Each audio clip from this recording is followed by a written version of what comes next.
What is the most fundamental concept in science? This is the question that my thesis aims to answer. And the answer to the question is as follows. The most fundamental concept of science is reason. Now, all the presentations that went before mine and after will all be products of reason. So the question is, what is reason? So if you look at the famous Michelangelo painting, what we obviously first see is that there's a representation of God represented by the beard. There's the naked man represented by, which represents the human being. Some people go into more details and they ask, well, what is that cloth? What is the red cloth that encapsulates God? A lot of people say it has an anatomy meaning. Some people say it's the heart. Some people say it's the stomach and actually represents, which means that God represents birth and represents generation in the world.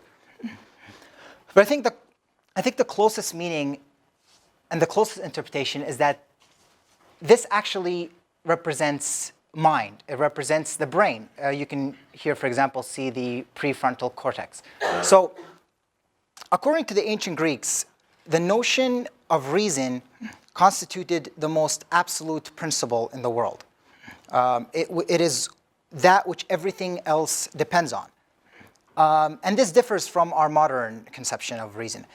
How we see reason today, we see reason as a blank slate, as an empty faculty that perceives its object, and upon perceiving it, derives the content for its knowledge. But for the ancient Greeks, they saw the object and the thought about the object as being exactly the same thing. They're indivisible. Their reasoning was that it is the reasoning faculty itself that represents the object, that gives it meaning. And that is equivocal to saying that it gives it existence. So for example, if we take away the thinking faculty, the object may exist and not exist at the same time. There's no means of knowing whether it exists or it does not exist. The reasoning faculty provides it with existence. So essentially my thesis deals with this ancient conception, because I think this ancient conception can supplement some modern notions for future work. Some examples, for example, is quantum mechanics is dealing with this relation between thought and the object as being indivisible.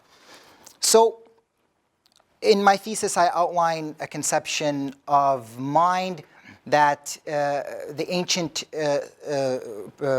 elaborated, and they saw that the entire universe itself was actually a mind.